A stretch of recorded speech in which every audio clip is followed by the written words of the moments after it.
Good morning, everybody. Good Thursday morning to you. It's your friend Martin Zender. Just wanting to tell you that I'm feeling myself for the first time. It is amazing how something so seemingly small and insignificant can take over your whole life. The kind of pain, my specialty is long endurance, mild pain for a long time. But the sharp, excruciating pain that makes you think of nothing else, it's quite humiliating and humbling, and which might be the same thing. But your comments on the show I made the day before I went in, I'm really screwed up on days because I've been on some heavy medication. Yeah, I'm not one of these guys who says, yeah, I'm just gonna gut through it. No, I'll take whatever help I can get legal help, that is. The comments, what this has done is brought me closer to you. It's brought me closer to you. I felt like, I've always said this, that I take on the corporate pain of the body of Christ, and that's why I'm always so kind of down. But I got a new taste of the very serious things that you all are going through, surgeries. And a lot of people brought up their issues with their teeth, implants that got rejected, all the medications that have brought you temporary relief, but nothing helps. Broken bones, scalding burns, just horrible things. And I am sorry for all that you've had to go through, but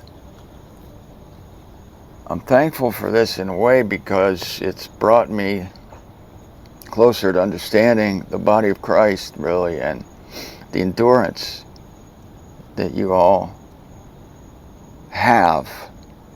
And I've said for years, endurance isn't pretty, and I follow my own advice. It's not pretty.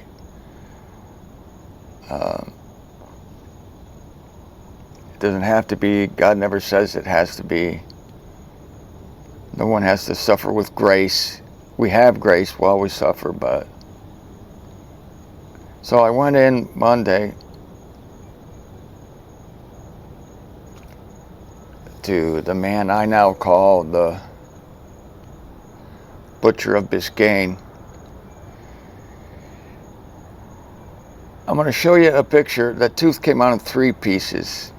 It was really infected, and I was a walking time bomb. I didn't realize that. Many of you pointed that out to me, that carrying an infection that long can go to the brain or the heart. And a couple of you sent me some really sobering warnings about it. You get something done, go do something about it.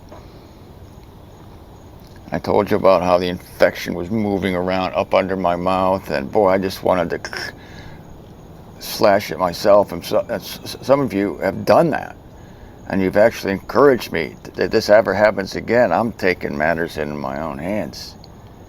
I'll tell you that. I'll tell you that right now. So anyway, when I visited the doctor the first time the week before, I told you there was the mix-up about the teeth. He said, oh, don't worry, your antibiotic will take care of it. No, the antibiotic didn't touch it. My infection laughed at the antibiotic. When they heard that it was centromycin or whatever the hell it was, they all got together and laughed. All the little infections, they just pointed their finger at it and howled Syndamycin? Huh? That stuff didn't do anything. Nothing. I'm allergic to penicillin. You see? So I couldn't get any penicillin. So I immediately tried to get back to that dentist, Dr. Lopez, Biscayne Boulevard, North Miami. He was very helpful when I first went in there. I had the tooth mix up, and he said, don't worry, I'll take care of it. You figure out what you want to do, call me back. So I went home and nothing changed. It got worse. I called back immediately. Guess what? Now we don't have an appointment until a week from now, Wednesday. I said, call me if you get a cancellation. Well, they did, and that was on Monday, and that was the video you got from me. I think it was the day before. I can't remember anything. Something I had done. Something happened between the first time I saw Dr. Lopez and the second time I saw Dr. Lopez, because the second time I saw Dr. Lopez, he did not like me. I don't know why. He went from a dentist to a veterinarian, and I was a horse he was treating. And he was in a mad rush. He came in, he had his giant needle for the anesthetic, and when he pulled my gum out, it was, on this side actually, he wielded the needle in front of me, and he just shoved it in real hard, and he just wiggled my, like I was a freaking horse. I now consider him my veterinarian. And he just jabbed it in 3 times. And he said, keep your skin taut. I said, well, take the needle out, and maybe there'll be a chance of that. I didn't say that, wish I had. I said, yes, sir. So, and I'm telling you, he got in there with 3 different tools. The tooth came out in 3 different places. Crank, crank, crank, crank, crank, crank, crank. Does that hurt? No. By some miracle, whatever drug you forced into me. Just call me Mr. Ed from now on. It didn't hurt. There's my pieces of my tooth. I had a bridge on one tooth, so I have a post now and a hole over here. So anyway, there's the mess right there. And before I even turned around, he was gone. Never took his mask off. Never looked at me. Never said anything to me. Just left and he was gone. It's like you had to go treat some pig over on sty number 4, I guess. I don't know, but that would be Dr. Lopez, the butcher of Biscayne in North Miami. So, well, here's the bad thing was that I had no relief coming home. I thought it would be this miracle thing, like the pop, and just like, oh, everything's wonderful. No, the infection didn't go away right away. Pain was worse because the butcher of Biscayne had, cranked it up a little bit. And I was quite distressed about that. So distressed that evening I said, I'm going to the ER. As much as I hate ERs. So I went to the ER. I can't tell you what happened there. I don't remember anything, really, what happened at the ER. Except that I guess I got a prescription. I haven't filled it yet. I just found it. I didn't even know I had it. And that was 2 days ago. I got some Motrin, which is, pain relief for weasels. 800 milligrams of ibuprofen. So, sure, yeah, I'll take whatever you give me. If it's not legal, just don't tell me it's not legal, so then I don't have to answer for it at the dais. Okay? So, I'm just now feeling better. It's Thursday morning as I'm sending this to you. I feel like a bit of a whiner. I feel like, my tooth got pulled. I had an abscess. I feel like a bit of a prima donna. I'm a little embarrassed about it, but I'm really I've always said that, like, I'll make a show no matter what. If if I'm on my deathbed, I'll make a show. And here I was yesterday, I couldn't do anything. I could not make a show. I couldn't make a show. I couldn't. No way.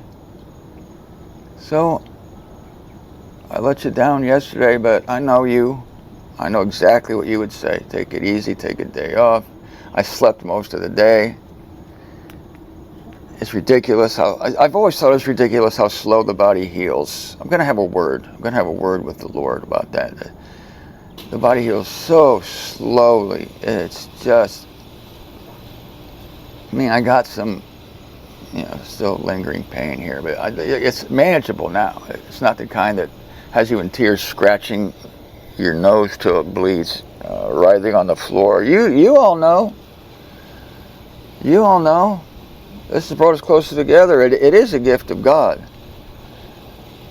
to be aware of this, and then to think that the Christians believe this kind of pain is eternal. It makes you madder and more incensed, and it's going to double my efforts to ridicule this religion, to expose it severely, to gag it. Yeah, this has doubled down I have new tools now. I have new ammunition against this horrifying satanic religion named Christianity that would have its God torturing its enemies with probably something worse than a tooth abscess. Or the other things you folks have mentioned. Don't let anything bad happen to your pancreas, somebody said. I took that to heart. I'm petting my pancreas as we speak. Easy, boy, down, boy. Don't let anything happen to your liver. Well, I don't drink very much. I really don't. So take it easy, liver. What else? I don't know. I'm going to do what I can, I live carefully. I really do. So I'm up early because, I've been sleeping a lot. I don't sleep much, So sleeping's all right. I like this sleeping business. These people, I see what they've been talking about all these years. Sleeping's great. I'll tell you what. So anyway, thank you all. Just thank you for your love, your care for me. It brought us closer together. That's my main message today, that Satan meant it for evil, God meant it for good. But of course, above it all, God meant it for evil, I meant it for good, so I'm not going to play the absolute relative thing, but yeah. And I got a big hole in my mouth. I don't know what I'm going to do with it. I have a friend in Ohio who's a dentist, but he can only do so much, like he doesn't do oral surgery or anything. The butcher of Biscayne, he said, well, we can fix you up completely, Mr. Zender, Mr. Ed. Just look at this list. He gave me this list of things, and for a grand total of $7,500, my problems can be miraculously fixed. Isn't that amazing? I looked at that and I said, no way, Jose. His first name might have been Jose Lopez. I'm not sure. No, it was Edgar, Dr. Edgar Lopez. He was nice at first. I don't know what happened. Could be that after my first appointment, he looked me up. Who was this Martin Zender? He found my website. Maybe he's a Catholic. Maybe. And then he's decided that, treat me like Balaam's ass. Stuck that needle in there and just jabbed it in there, man. I think the other end of the needle came out the back of my neck. He must have gotten to my website, which I hope he did, because then it would be truly suffering evil for the evangel. I'll score big points. I'll score big points if the day is for that. I hope that's the case, but I don't know. Could be. You never know. I'll find out. We'll all find out. But not to worry. Friends, please, not to worry. I'm not going to do anything quick. I don't care about this. I got to get this one done, though. But I got a friend in Ohio, my boyhood buddy, who's a dentist, and he does free work for me. So God bless him. He's not a believer either. But I just known him since like 1966. So anyway, he'll do what he can. And so like I said, friends, just thank you for your love, your well wishes, and I just feel today like I'm getting back to normal. About carrying a time bomb for over a week, it was really stupid probably, but I'm a procrastinator par excellence. I mean, I'm extraordinary in the procrastination department. Some of my favorite phrases are later, next time, one of these days, sometime soon. Love all those phrases. So let's see how those work for me. I'm banking on the snatching away. Sorry I'm getting eaten by bugs, some more pain, but the lower extremities. I'm praying every day with you for the snatching away. Not much scriptural teaching here today, except just a love fest between me and you, and can't thank you enough for coming to my emotional rescue. Riding across the desert on a fine Arab charger.